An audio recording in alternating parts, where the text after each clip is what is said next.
My bad. I'm probably gonna reach out to 1 or 2 law firms tonight. I'll shoot emails. If anybody thinks they could take the case. Keffels shoots him a picture. Your mom is cute. I have your face and name. I know what schools you went to. I know every member of your family. The problem is that Keffels actually tweeted out a bit, and then she deleted the tweets about having doxed somebody from Kiwi Farms and found out all their info. But once she realized that she had a failed dox, meaning her dox was incorrect, that guy that she was talking to, she had the wrong dox. So she deleted all of the, she deleted everything. Meanwhile, he stealths people, which is legitimately a form of rape. She does walk it back like 5 or 10 seconds later, softly. Keffels claimed I stealth people, then softly walked it back later. She would go on to say that she would never apologize for it after horrendously misquoting and butchering positions I have relating to informing your potential sexual partner about your genitals. After Keffels accuses Chud Logic of being a pedophile with no evidence. And Chud Logic. Thanks, it's been a pleasure. Great to talk to you all as always. All the best. Chud Logic on all good social media platforms. If you like racism, Pretty sure that guy is like a pedophile.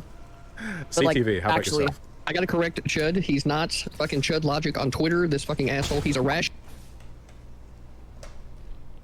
Her mod, Hunter Lion, doxed Chud on Twitter by posting a picture of his face while also calling him a groomer. This is a mod of her. I don't know if I should show a picture of his face. I think it's like kind of censored, but he posts a picture of his face and says, but Twitch Politics' favorite chasing groomer was there, in a response to what Keffels tweeted. Keffels never seems to mention that she has accrued an impressively huge Kiwi Farms thread, over 400 pages, in a relatively short amount of time. Kiwi Farms is a community known for doxing, brigading, and other forms of targeted harassment.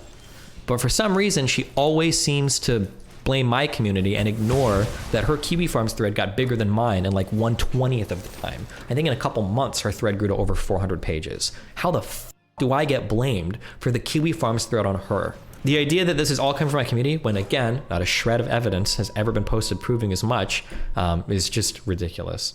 Destiny's made 41% jokes towards me, accused me of being a rapist, accused me of being a pedophile, and is now actively mocking me for being a childhood grooming victim. None of these things are true. I do not regret at all my role in getting him deplatformed from Twitch because he deserved worse. What's worse than getting your job? Did I need to be killed, tortured, castrated? I don't know what that means, but. When I engage with a content creator who doesn't like me and their replies are filled with people making 41% jokes, misgendering me, and mocking me for being trans, every trans person is aware of it. It doesn't even take an ounce of integrity to tell your audience it's wrong. We tell my audience it's wrong all the time. We ban people that make transphobic jokes. All of this was probably coming from Kiwi Farms. Oh, that last tweet had over 30,000 likes, true. I think the existence of Destiny creates a lot more transphobes, really. I mean, imagine encouraging and laughing at people for doxing her family, never done this, making 41% jokes to his audience so they bully her more, never did that, and then blame it on her. I blame her for the false accusations. Truly brain dead logic. The reality of what happened was that I misread a comment in chat, assuming the chatter was making a trans suicide joke, when the chatter was actually just making a neat suicide joke. I went on to say that, although it was tempting to embrace the 41% jokes, I'm trying to stay above board. I don't think I need to explain myself, but just in case, this was literally the day of my indefinite suspension from Twitch, a suspension that Keffels and others cheered on and even tried to take credit for. At this time, it was tempting to attack the people who were attempting to destroy me by any means possible. Despite this, I've held myself to a higher standard, and I resist the temptation. So Nixon here made a joke, a neat joke. Destiny, take comfort in the fact that in 30 years, this person will probably Minecraft themselves. I read that much and assumed it was a transphobic joke, but it was a neat joke. Because their parents will no longer be around to care for them, and they will have to be an adult for once. Take comfort in the fact that in 30 years, this person will kill themselves. Jesus Christ. Obama. It's tempting to embrace the 41 jokes, but I'm trying to stay, I don't even know why at this point, I'm trying to stay above board. If you want like an official statement, if you people like, yeah, it's shitty that Keffels got swatted. Like nobody should get swatted. That obviously sucks. But I have no sympathy for her. She like aggressively pokes and prods and fights with like the most aggressive communities on the internet. Like, I don't know. And like, obviously she treats me as less than human, so I don't have any sympathy for her. I don't care. But I mean, it sucks. Obviously, no one should get swatted.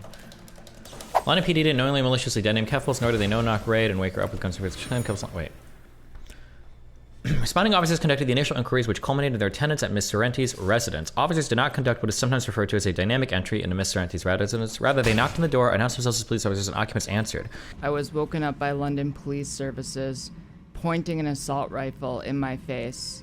When I was woken up by police officers and saw the assault rifle pointed at me, I thought I was going to die.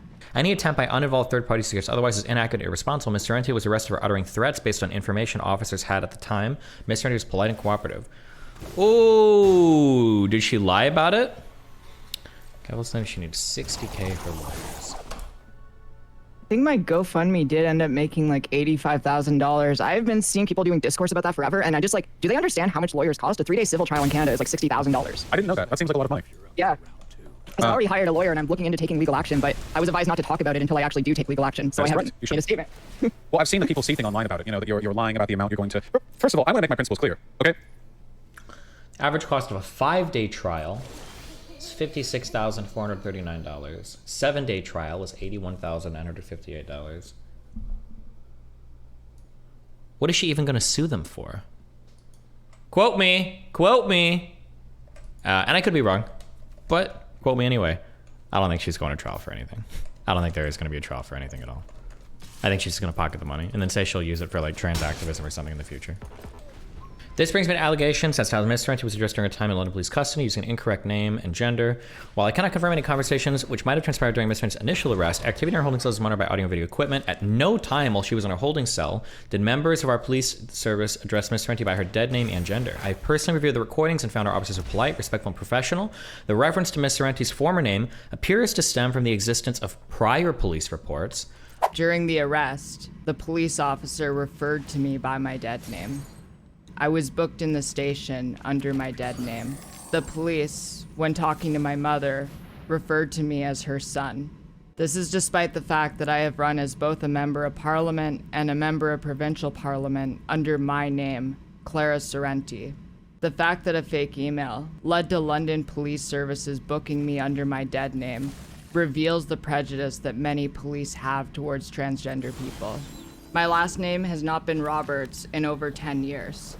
The only reason that Roberts is on the property bags is because I was booked under my dead name. Ah, now I can understand why some of the evidence might have been mislabeled. If they already had her in the record. Not that that's okay or good, but I understand now how that happened. Because I'm kind of wondering, if you've legally changed your name, why the f would they write your dead name on anything? That just seems like it'd be confusing with police officers. But if she's got a prior record, they might have like a similar file where everything gets, that makes sense. Police are normally notified when someone legally changes their name.